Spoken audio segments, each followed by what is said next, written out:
তোমার এক ওয়াক্ত নামাজ নাই, সেজদা নাই, আল্লাহ নাই, রসুল নাই, হালাল হারামের কোনো পাক নাফাকের কোনো ভাগ ধারণা। একটা মোটরসাইকেল জিন্দিগি, একটা মোবাইল জিন্দিগি, একটা নারীর সাথে প্রেম, এটাই জীবন। চুলের ফ্যাশন, এটাই জীবন বানায় ফেলছো। বন্ধুদের সাথে অসৎ আড্ডা, কিছু অশ্লীল বিশ্রী বাজে কথাবার্তা, নিজেদের মধ্যে অসভ্য নোংরা কথাবার্তা, এটাকেই জীবনের আনন্দ, হাসি খুশি বানাই। অসভ্যতা আনন্দ হয় কেমনে ভাইয়া? প্রিয় ভাই বলো, কোন কোন কিতাবে লিখছে, কোন বইতে লিখছে, কোন ডিকশনারিতে যে নোংরামিটা আনন্দ, অসভ্যতা আনন্দ? তুমি একটা মেয়ের পিছনে ঘুরলা, এটা তো অসভ্যতা, এটা তো আনন্দ না। তুমি উলঙ্গ ছবি দেখলা, এটা তো নোংরামি, এটা তো আনন্দ হইতে পারে না। অশ্লীলতা তো পৃথিবীর কোনো ভাষায়, কোনো দেশে, কোনো ধর্মে অশ্লীলতাকে আনন্দ বলে না, অসভ্যতাকে আনন্দ বলে না। অতএব ইনসাফ করো। মূলত দিল মরে গেছে যার, আখিরাত ভুলে গেছে যে, ইনসানের কাতার থেকে যে নিজেকে বিচ্ছিন্ন করেছে, জন্তু এবং জানোয়ারের খাতায় যে নিজের নাম লেখাইছে, অসভ্যতার, অস্থিরতা, আল্লাহকে ভুলে থাকা একমাত্র তার পক্ষে সম্ভব। এবার আমি কোরআন থেকে বলি, কোরআনুল কারীমের সূরা আরাফের মধ্যে আছে স্পষ্ট, আল্লাহ তাআলা বলেছেন, ওয়াত্তাবাআ হাওয়াহু ফামাসালুহু কামাসালিল কালব। আল্লাহর কসম, কোরআনের আয়াত।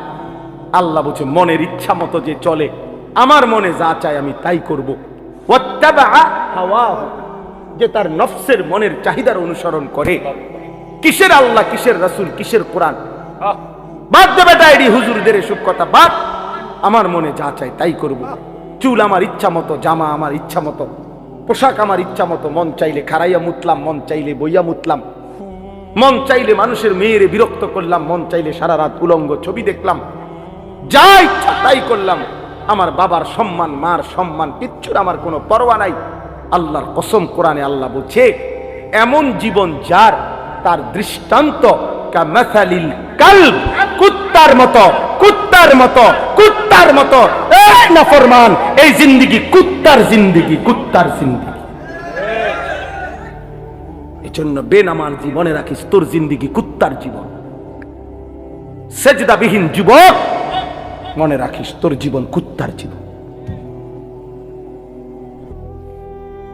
সারা রাত উলঙ্গ ছবি দেখো যারা, নারী ছবি, মোবাইলের অস্থির দৃশ্য, মনে রাখিস বেটা তোর জীবন কামাসালিল কুত্তার জীবন,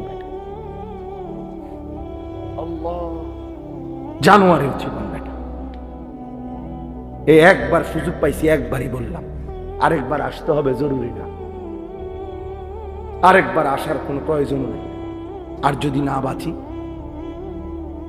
আরেকবার যদি বলার সুযোগ না পাই, একবারই বললাম। প্রিয় বন্ধু, ফিরে আসো। প্রিয় নওজোয়ান মুসলমানের এই বিপদে তুমি না দাঁড়াইলে কে দাঁড়াবে? আমাদের মালিককে যদি আমরা ডাক না দেই, আমাদের উপরে সাহায্য কেমনে আসবে? আমাদের মনিবের কাছে যদি আমরা কাঁদি না কাঁদি, আমাদের বিজয় আসবে কিভাবে? আমাদের প্রিয় নবী সাল্লাল্লাহু আলাইহি ওয়াসাল্লাম, এবার রাসূলুল্লাহ সাল্লাল্লাহু আলাইহি ওয়াসাল্লামের জিন্দেগি শুনেন। সবাই শুনতেছেন? ছেলেরা, বাপ তোমরা শুনতেছো? বাপ, ভাবতে শিখো ভাইয়া। যত ধমকেই দেই, যত শক্ত কথাই বললাম, দোস্ত, আল্লাহর কসম আমি এই বুক চিরে দেখাবো, আমি তোমারে ভালোবাসি। আমার জিন্দেগি ছেলেদের জন্য, নওজোয়ানের জন্য, আমার জিন্দেগি, এটা আমার সাধনা, এটা আমার মেহনত, এটা আমার ফিকির, ফিকির আমার। আল্লাহর নবী সাল্লাল্লাহু আলাইহি ওয়াসাল্লাম মাত্র 313 জন সাহাবীকে নিয়ে বদরের যুদ্ধে যখন যুদ্ধের ময়দানে দাঁড় করাইছে, 1000 কাফেরের মোকাবেলায়, হাদিসে স্পষ্ট আছে, নবীজি সাল্লাল্লাহু আলাইহি সাল্লাম তখন সাহাবীদেরকে বললেন, তোমরা দাঁড়াও, যারে যেমনে দাঁড় করাইছি দাঁড়াও, তবে আমি আদেশ না দেওয়া পর্যন্ত যুদ্ধ শুরু করবা না। কথা বুঝছেন কিনা? এই কথা বলে আল্লাহর নবী সাল্লাল্লাহু আলাইহি সাল্লাম পিছনের দিকে আসছে।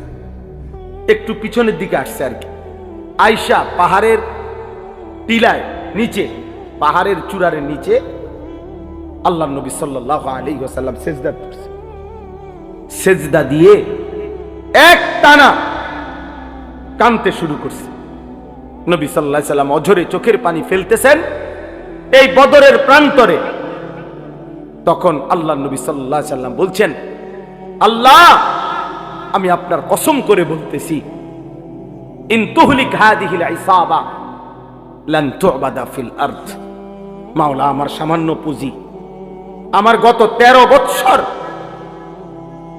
আমার গত 13 বৎসরের মক্কার মেহনত, মদিনার 6 মাস বা 1 বছর, আমার এই 14 বছরের কাছাকাছি সময়ের মেহনতে আমার এই 313 জন সাহাবী, আমার পুঁজি আমি দাঁড় করাইছি ময়দানে।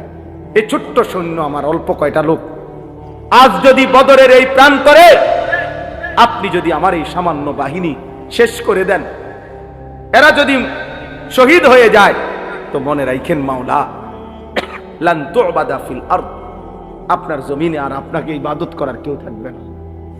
আমার পুঁজি তো 313 জন, ওরা যদি শহীদ হয়ে যায় সবাই, আপনার সেজদা দিবে কে? আপনার গোলামি করবে কে? এইভাবে আল্লাহ নবী সাল্লাল্লাহু আলাইহি ওয়াসাল্লাম অঝরে কাঁদতেছিলেন আর বলতেছিলেন, আহাজারি করতেছিলেন। আল্লাহ রাব্বুল আলামিন ঠিক তখন জিব্রাইল পাঠাইয়া নবী সাল্লাল্লাহু আলাইহি ওয়াসাল্লামকে সরাসরি জানায় দিয়েছেন, বন্ধু ফাস্তাজাবা লাহুম রাব্বুহুম, আপনার দোয়া আমি কবুল করেছি। আমি আল্লাহ আসমান থেকে এই মুহূর্তেই জিব্রাইলের নেতৃত্বে 1020 ফেরেশতার কাফেলা আপনার সাহায্যে পাঠাচ্ছি। আন্নী মুমিত্তুকুম বিআলফিন মিনাল মালাইকাতি মুরদিফিন, আমি এক্ষুনি পাঠাচ্ছি। আপনার সাথে আপনার সাহাবীদের সাথে কাঁধ মিলিয়ে ফেরেশতারা যুদ্ধ করে। বদরের যুদ্ধে আল্লাহ তাআলা মুমিনের বিজয় দান করছেন, বিজয় দান করছেন। তাহলে এই জন্য ভাইয়া, প্রিয় ভাই আমার, রাসূলুল্লাহ সাল্লাল্লাহু আলাইহি ওয়াসাল্লাম চোখের পানি ফেলছেন। আল্লাহ নবী সাল্লাল্লাহু আলাইহি ওয়াসাল্লাম, আজকে আমরা তো কমপক্ষে চোখের পানিটা তো ফেলতে পারি। যাইতে তো চাই, যাওয়ার জন্য কসম আল্লাহর, শুধু এই মাহফিলে বলতেছি না, একাকিত্ব মালিকের কাছে 1000 বার বলছি, মালিক যদি এই জান তোমার পছন্দ হয় তো এই জান দিতে রাজি আমি, তবুও মজলুমকে বাঁচায় দাও। যে সারা বাংলাদেশ ব্যাপী যখন মিছিল হয়েছে আমাদের, সবাই আমরা মিছিল করছি, আলহামদুলিল্লাহ আমরাও মিছিলে গেছি, আমরাও মিছিল। আমার ছোট ছেলে, আমার 2 ছেলে, আমার বড় ছেলে 13 বছর, ওরে আমি সাথে নিছি। তো আমার 7 বছরের ছোট ছেলে, এই যে আমাদের সারা দেশ একসাথে যে মিছিল করলাম আমরা, 7 বছরের ছেলে ওই ধারায় আছে। তা আমি বললাম, আব্বা তুমি ছোট মানুষ, তুমি যাইও না। আলহামদুলিল্লাহ মালিকের দয়া, আমার বিবি ওই আমারে বলতেছে যে আমার পক্ষ থেকে আমি আমার ছোট ছেলে দিলাম, কসম আল্লাহ, বলছে ওরও নিয়ে যান, এটা আমি আমার পক্ষ থেকে দিলাম। অতএব আমি এই মাত্র বলছি, রাসূলুল্লাহ সাল্লাল্লাহু আলাইহি ওয়াসাল্লামের একজন মহিলা সাহাবী হযরত আয়েশা রাদিয়াল্লাহু তাআলা আনহার বড় বোন হযরত আসমা রাদিয়াল্লাহু তাআলা আনহা, ওনার ছেলে ছিলেন আব্দুল্লাহ ইবনে জুবায়ের রাদিয়াল্লাহু তাআলা আনহু, বিখ্যাত সাহাবী। সর্বশেষ উনি যখন হাজ্জাজ ইবনে ইউসুফের বিরুদ্ধে যুদ্ধ করার জন্য বের হইতেছিল, শেষবারের মতো দুশমনের মোকাবেলায় যুদ্ধে যাওয়ার সময় ওনার আম্মা এই আসমা হযরত আবু বকর সিদ্দিক রাদিয়াল্লাহু তাআলা আনহুর মেয়ে, উনি তখন 90 ঊর্ধ্ব বয়স, উনি চোখে দেখতেন না, অন্ধ হয়ে গেছিলেন।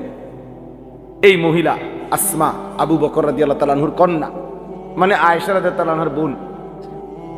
তো আব্দুল্লাহ ইবনে জুবায়ের ওনার ছেলে, উনি যুদ্ধে যাবে, শেষবারের মতো মার কাছে আসছে বিদায় নিতে।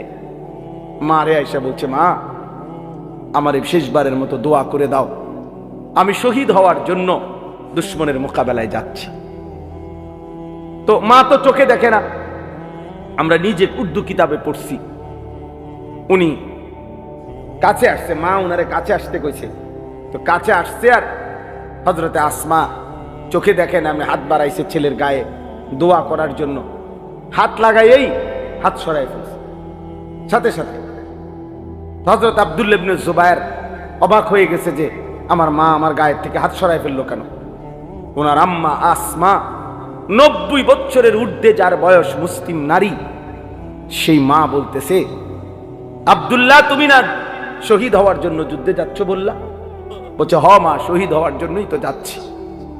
হযরত আসমা বলছে তাহলে সন্তান আমার লোহার বর্ম গায়ে দিলা কেন? লোহার পোশাক গায়ে দিলা কেন? যদি বলো শহীদ হবা তাহলে গায়ে লোহার পোশাক পরলা কেন? তুমি না বলে শহীদ হবা, খোলাই পোশাক আল্লাহর জন্য জান দিয়ে দাও। তো পোশাক খুলে ফেলছে উনি। এরপরে খালি জামায়, শুধু স্বাভাবিক জামা দিয়ে যুদ্ধ করে হযরত আব্দুল্লাহ ইবনে জুবায়ের শাহাদাত বরণ করছে। আরো শোনো যুবক, আমি উর্দু কিতাবে এই ঘটনাও পড়ছি। আল্লাহর নবী সাল্লাল্লাহু আলাইহি সাল্লামের একজন সাহাবী ছিল হাবিব ইবনে যায়েদ, হাবিব ওনার নাম। নবী সাল্লাল্লাহু আলাইহি সাল্লামের এই সাহাবীকে একজন মিথ্যা নবী দাবিদার, সর্বপ্রথম যে নিজেকে মিথ্যুক নবী দাবি করছিল নবী সাল্লাল্লাহু আলাইহি সাল্লামের ইন্তেকালের কয়েকদিন আগে, তার নাম হলো মুসাইলামা, মুসাইলামাতুল কাজ্জাব। তখন নবীজি তখন জীবিত, একেবারে লাস্ট টাইম। এই সময় সে নিজেকে মিথ্যা নবী দাবি করছিল। এই মিথ্যুকের অনুসারী যে কয়েকজন, তারা ঘটনাচক্রে এই রাসূলুল্লাহ সাল্লাল্লাহু আলাইহি সাল্লামের মাত্র 16 থেকে 17 বছর বয়সী হাবিব ইবনে যায়েদ এই সাহাবীকে বন্দী করছে, আটকাইয়া ফেলছিল। আটকাইয়া যখন মুসাইলামা ওই মিথ্যুক ভণ্ড নবী দাবিদারের কাছে আনছে, তো ওই বেঈমান মুসাইলামা ওনার এই সাহাবী হাবিবকে, সুন্দর চেহারা 17 বছরের ছেলে, নবীজির সাহাবী, ওনাকে বলছে হাবিব তুমি একবারের জন্য শুধু বলো আমি মুসাইলামা আল্লাহর নবী। তখন হযরত হাবিব বলছে আল্লাহর কসম আশহাদু আন্না মুহাম্মাদান রাসূলুল্লাহ ওয়া আনতা কাদ্দাব, আমি সাক্ষ্য দিচ্ছি মুহাম্মদ সাল্লাল্লাহু আলাইহি সাল্লাম তিনি আল্লাহর রাসূল আর তুই মিথ্যুক। কিতাবে আছে বন্ধু, এই মুসাইলামা ওনার ডান হাত কেটে ফেলে দিছে, বলছে এবার বল। বলছে লা আনতা কাযযাব বাল মুহাম্মাদুর রাসূলুল্লাহ সাল্লাল্লাহু আলাইহি সাল্লাম। বাম হাত কেটে ফেলে দিছে, বলছে এবার বল। বলছে লা আনতা কাযযাব। ডান পাও কেটে ফেলে দিছে, বলছে এবার বল লা আনতা কাযযাব। বাম পাও কেটে দিছে, উনি এবারও বলছে লা আনতা কাযযাব, তুই মিথ্যাবাদী। শেষ পর্যন্ত জিহ্বা টেনে ছিঁড়ে ফেলছে, শরীরটা কাইটা টুকরা টুকরা করে, খোদার কসম বুটি বুটি পিস পিস বানায় ফেলছে, গোশতের টুকরার মতো। এরপরে হযরত হাবিব ইবনে যায়েদের পবিত্র লাশকে টুকরা টুকরা করে ছিন্ন ভিন্ন করে ফেলে দিছে। আমরা ওই কিতাবে পড়ছি, ওনার এই খবর মদিনায় আসছে যে ওনারে যে এভাবে নির্মম ভাবে শহীদ করছে। তখন ওনার মা ছিল মহিলা সাহাবী, ওনার আম্মাও মহিলা সাহাবী, উম্মে আম্মারা ওনার মায়ের নাম।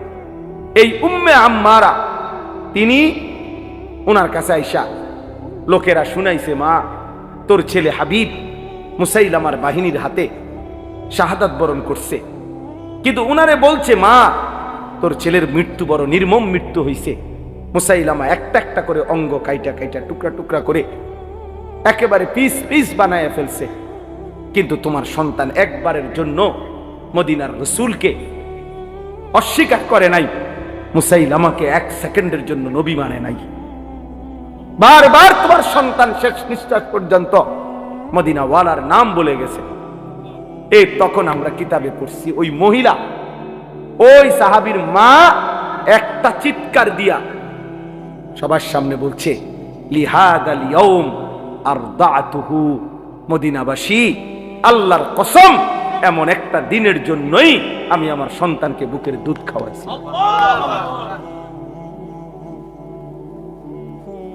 বুকের দুধ খাওয়াইছি। অতএব বাবা, এক মা তার পবিত্র দুধের সৌভাগ্য বলতেছে যে সন্তান আমার দুধের হক আদায় করছে। আমার বুকের দুধের হক আছে, আল্লাহর জন্য জান। আজকে তোমাদের মারাও 2 বছর তোমাদেরকে দুধ পান করে, তোমাদের বাবা হাজারো বার তোমাদের মুখে গালে চুমা দিয়ে, তোমাদের বাবার ঘাম ঝরানো টাকা দিয়ে সংসার চালাইছে, বিনিময়ে মা বাবাকে এত বড় অপমান করো না। রাসূলুল্লাহ সাল্লাল্লাহু আলাইহি ওয়াসাল্লাম 23 বছরে কি পরিমাণ কাঁদছেন তিনি, কাঁদছেন। আমি প্রায় বলি এই কথাটা যে নবী সাল্লাল্লাহু আলাইহি ওয়াসাল্লাম অসংখ্য উম্মতের আমলনামা দেখে যখন দেখবে পৃষ্ঠার পর পৃষ্ঠা নামাজ নাই, রোজা নাই, হালাল হারামের কোনো অনুভূতি নাই, পাক নাফাক বলতে কিচ্ছু নাই, 30 বছর ফজরের নামাজ পড়ে না এমন উম্মত 40 বছর কোনদিন হারাম ছাড়া হালাল খায় নাই, সুদের ব্যবসা করে গেছে 40 বছর, দাড়ি কাইটা গেছে 30 বছর, মিথ্যা বলছে 60 বছর বয়স, আমল নামায় দেখা যায় বিড়ি আর সিগারেট ছাড়া কোনো দিন বাকি নাই, গালি ছাড়া কোনো দিন নাই, নাচ গান টেলিভিশন ছাড়া কোনো রাত নাই। আল্লাহর কসম, নবী সাল্লাল্লাহু আলাইহি ওয়াসাল্লাম ওই উম্মতের দিকে তাকাইয়া চোখের পানি ফেলে নবী বলবে, উম্মত, আমার 23 বছরের চোখের পানি, আমার তায়েফের রক্ত, আমার উহুদের দান দান শহীদ বিনিময়ে এই আমলনামা।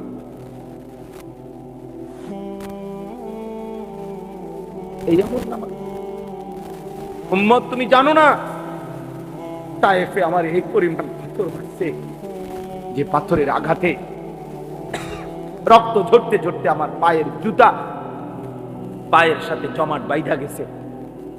হযরত যায়েদ বলছে, রাসূলুল্লাহ সাল্লাল্লাহু আলাইহি ওয়াসাল্লামের জুতা মুবারক পায়ের সাথে জমাট বাইধা গেছে রক্তে। নবী জিজ্ঞেস করবে, উম্মত, এতটা রক্ত ঝরাইলাম, উহুদের ময়দানে দান দান শহীদ করলাম, ক্ষুধার কষ্টে পেটে 2টা পাথর বাঁধলাম, সারা রাত দাঁড়িয়ে আম্মা জান আয়েশা রাদিয়াল্লাহু তাআলা আনহা, নবীজির স্ত্রী বলছেন, আমার ভাই আমি শেষ করে দিচ্ছি, নবীজির স্ত্রী আম্মা জান আয়েশা রাদিয়াল্লাহু তাআলা আনহা বলছেন, আমি আমার রাসূলকে দেখছি এশার নামাজের পরে একটু পরেই তিনি দাঁড়াইছে, ফজরের নামাজের আজানের আগ পর্যন্ত এক দাঁড়ানোতে, আল্লাহর কসম, উম্মতের জন্য এক দাঁড়ানোতে চোখের পানি ফেলে কাঁদছে আর দোয়া করছে। হাত্তা তাওয়াররামাত কাদামাহু, 2টা পাও ফুলে ফুলে গেছে। নবী সাল্লাল্লাহু আলাইহি সাল্লাম এই আমলনামা দেখবে, দেখে বলবে, উম্মত, আমার এত চোখের পানি, আমার এত কান্না, তায়েফের এত রক্ত, উহুদের দান দান শহীদ করা, পেটে পাথর বাঁধা, ক্ষুধার কষ্টের বিনিময়ে, এই বিনিময়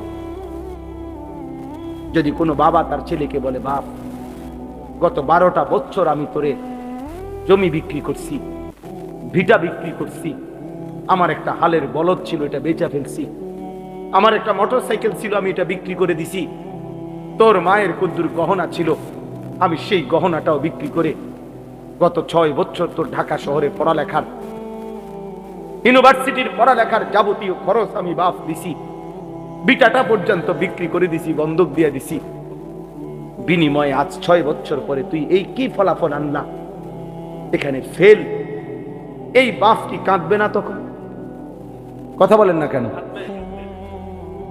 তো নবী সাল্লাল্লাহু আলাইহি সাল্লাম তো জিজ্ঞেস করবে, উম্মত, আমার 23 বছরের চোখের পানি, রক্ত, আমার ক্ষুধার কষ্টের বিনিময়ে এই তোমার চুল, এই তোমার পোশাক, এই তোমার আমলনামা, কি জবাব দিবেন? হ্যাঁ, কি বলে? এইখানে এই আয়াত আমি পড়ছি, এই আয়াত রাসূলুল্লাহ সাল্লাল্লাহু আলাইহি সাল্লামের জন্মেরও বহু আগে হযরত ইব্রাহিম আলাইহিস সালাম তিনি আল্লাহর কাছে দোয়া করছেন, আল্লাহ, আমি সারাটা জীবন আমি আপনার কাছে আমার ভালোবাসা মহব্বতের পরীক্ষা দিছি। ওয়া ইযিব তালা ইব্রাহিম রাব্বুহু বিকালিমাতিন ফাআতাম্মাহুন্না, আল্লাহ ইব্রাহিম আলাইহিস সালামকে বহু পরীক্ষা করছে, বহুবার।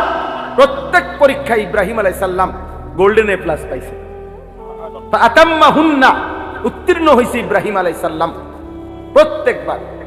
ছোট্টবেলা থেকে নিয়ে এই যতবার পরীক্ষা করছে, প্রতি পরীক্ষায় উত্তীর্ণ হওয়ার পর তাফসীর মাআরিফুল কোরআনে আমি পড়ছি আল্লাহ তাআলা 70 বার ইব্রাহিম আলাইহিস সালামকে মোট পরীক্ষা করছে। কোন বর্ণনায় আছে 40 বার, কোন বর্ণনায় আছে 30 বার। এই 70 বারের পরীক্ষায় প্রত্যেকবারে তিনি পাশ করছেন। 70 বারের পরে আল্লাহ তাআলার কাছে ইব্রাহিম আলাইহিস সালাম দোয়া করার সুযোগ পাইছিলেন, দোয়া করার, কিছু চাইবার। আল্লাহ বলছেন, ইব্রাহিম 70টা বছর তুমি 70 বার আমি তোমারে পরীক্ষা করেছি, শেষ পর্যন্ত আপন সন্তান জবাই করতে বলছিলাম, সেটা তো তুমি পাশ করছো। আমার ঘর বানাইতে বলছি, সেটাতেও পাশ করছো। যাও ইব্রাহিম, এবার কিছু আমার কাছে চাও, আমি দিমু তোমারে। ইব্রাহিম আলাইহিস সালাম তখন আল্লাহর কাছে বলছিলেন, আল্লাহ, আমার জীবনের এই 70টা পরীক্ষার বিনিময়ে সারা জীবনের আপনার কাছে আমি যা পরীক্ষা দিয়ে পাশ করছি, সবগুলো ভালো ফলাফলের বিনিময়ে আমি আপনার কাছে শুধু একটা জিনিস চাই। কয়টা? একটা জিনিস। তবে মজার বিষয় হলো, মাওলা সবকিছুই আপনার কাছে আছে অনেক, আমি যেটা চাই সেটা আপনার কাছেও আছে একটা, আপনার কাছেও আছে এক পিস। আমি জানি মাওলা, আমি যেটা চাইবো এখন আমার সারা জীবনের পরীক্ষার বিনিময়ে, ওইটা আপনার কাছে আছেই একটা, আপনার কাছে আরেকটা নাই, আমি জানি। আমি ওইটাই, আপনার কলজাটা চাই। আমি আপনার ওই একটা প্রিয় ধন আমার দরকার, আমি ওইটা নিব। আল্লাহ বলছে, বলো না ইব্রাহিম, দিমু যেহেতু সিদ্ধান্ত নিছিয়ে তোমার আজকা, কও, যাও, যেটাই চাও, যত প্রিয়ই হোক আমার, আমি দেব। ইব্রাহিম, বলো তুমি। ইব্রাহিম আলাইহিস সালাম তখন এটা চাইছে, রব্বানা ওয়াবআস ফীহিম রাসূলাম মিনহুম। আল্লাহ, আমার সন্তান ইসমাঈলের বংশে আমি ওই শেষ জামানার পয়গম্বর, আখিরি পয়গম্বর, নবী দু জাহাं, নবী দু শাহাं, নবী দু আলম, ফখরে মওজুদাত, সৈয়দুর রসুল, মুসদ্দিকুর রসুল, নবীউল আম্বিয়া, ইমামুল মুত্তাকিন, ইমামুল মুরসালিন, ইমামুল আতকিয়া, ইমামুল আম্বিয়া, ইমামুল মুরসালিন, খায়রু খালকিল্লাহ মুহাম্মদ আরবি সাল্লাল্লাহু আলাইহি সাল্লাম, আখিরি মুহাম্মদ বন্ধুকে আমি আমার সন্তানের বংশে চাই। আমি মুহাম্মদ চাই, মুহাম্মদ।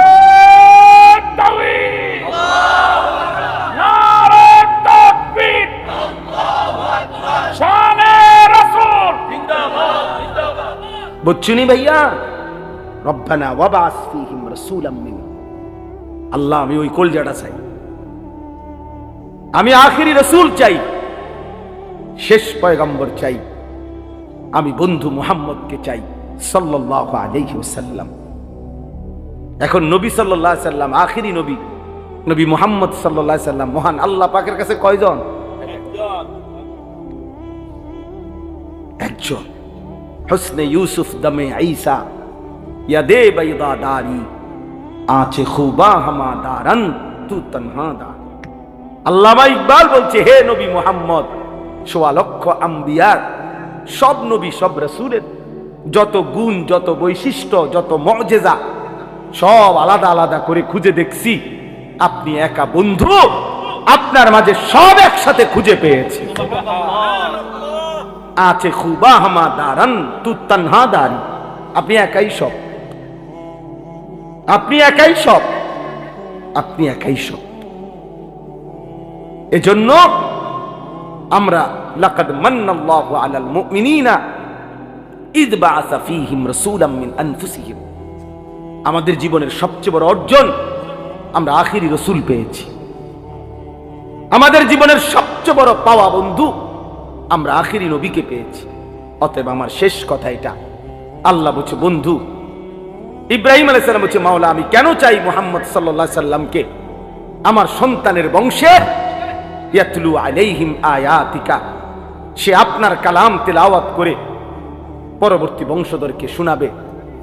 ওয়া ইউআল্লিমুহুমুল কিতাবা ওয়াল হিকমা, কোরআন এবং সুন্নাহর আলোকে আপনার বান্দাদের জীবন গড়ে দিবে। ওয়া ইউযাক্কিহিম, আপনার বান্দার কলিজাটা পাক সাফ করে পবিত্র করে দিবে। সুবহানাল্লাহ। ইন্নাকা আনতাল আজিজুল হাকীম, আমি জানি মাওলা আপনি সবটা ক্ষমতা রাখেন, আপনি মহাপ্রজ্ঞাময় শক্তিশালী। এজন্য এই আয়াত পড়ার উদ্দেশ্য হইল এই শেষ কথা আমার, আমরা শ্রেষ্ঠতম নবীর উম্মত, আখিরি রাসূলের উম্মত। অতএব আমাদের ঈমান, আমাদের আমল, আমাদের তাকওয়া, আমাদের ইখলাস আরো বেশি হওয়া উচিত। শেষ জামানার নবী, আখিরি নবীর উম্মত হিসাবে আমাদের আত্মমর্যাদা আরো বেশি হওয়া উচিত। এজন্য প্রিয় যুবক বাবা, পর্দার আড়ালের মা বোন, এত বড় শ্রেষ্ঠতম নবী পেয়ে আমরা যদি জিন্দিগিটা এভাবে নষ্ট করে দেই, এটা উচিত না, এটা ইনসাফ না।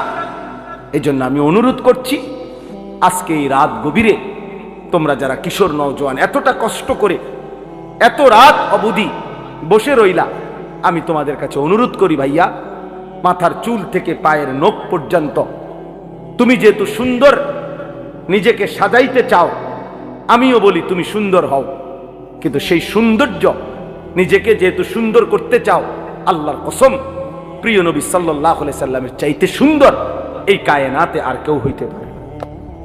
অতএব সুন্দরী যেহেতু পছন্দ, তাহলে রাসূলুল্লাহ সাল্লাল্লাহু আলাইহি সাল্লামের সৌন্দর্য গ্রহণ করা এটাই সবচেয়ে বেশি বুদ্ধিমান এবং বিবেকবানের উচিত। কারণ প্রিয় নবী সাল্লাল্লাহু আলাইহি সাল্লাম তিনি হাসলেও সুন্দর, তিনি কাঁদলেও সুন্দর, তিনি হাঁটলেও সুন্দর, তিনি বসলেও সুন্দর। হাজারো সাহাবী নবী সাল্লাল্লাহু আলাইহি সাল্লামের সৌন্দর্যের বর্ণনা দিয়েছেন। নারীরা, পুরুষেরা, সাহাবীরা সবাই নবীজির সৌন্দর্যের প্রমাণ করছেন। 1450 বছর ধরে আপনজন দুশ্মন সবাই নবীজির জীবনী গবেষণা করছে। ইমানদারের কাছেও তিনি শ্রেষ্ঠ, পৃথিবীর সমস্ত কাফের বেঈমানের কাছেও আল্লাহর রাসূল সাল্লাল্লাহু আলাইহি সাল্লাম শ্রেষ্ঠ। তাহলে তিনি বন্ধুর কাছেও শ্রেষ্ঠ, তিনি দুশ্মনের কাছেও শ্রেষ্ঠ। আমাদের নবীর চাইতে শ্রেষ্ঠ কোন দিক থেকে এই পৃথিবীর কোন বেঈমানও কাউকে এই পর্যন্ত প্রমাণ করতে পারে নাই। তাইলে শ্রেষ্ঠতম রাসূল আমার থাকতে তুমি বেঈমানের মতো সাজবা কেন? কেন তুমি সুন্নাত ছেড়ে দিবা? কেন তুমি আল্লাহর রাসূল সাল্লাল্লাহু আলাইহি সাল্লামকে ছেড়ে দিবা? অতএব একটা যুবক যদি বুঝো, আমি তোমার জন্য বললাম, আমি একজনের জন্য বললাম, একজন। আল্লাহ তাআলা আমাদের প্রত্যেককে কবুল করে নেন। ছেলেরা বাবা, আল্লাহর ওয়াস্তে বাপ, তোমরা আখলাক সুন্দর করো, তোমরা তোমাদের এই চুল স্বাভাবিক বানাও, তোমরা দয়া করে আল্লাহর ওয়াস্তে বন্ধু এই চুল চারিদিকে সমান করে কাটো। এগুলা দাজ্জালের চুল। এই দাজ্জাল ইহুদিদের খোদা, এখানে পরিষ্কার হাদিসে আছে ভাইয়া, ইহুদিরা যাকে খোদা মনে করে সে দাজ্জাল। দাজ্জাল আর আল্লাহ রাসূল সাল্লাল্লাহু আলাইহি ওয়াসাল্লাম বলছে দাজ্জালের চুল হবে এলোমেলো, একেবারে বিশুদ্ধ হাদিস।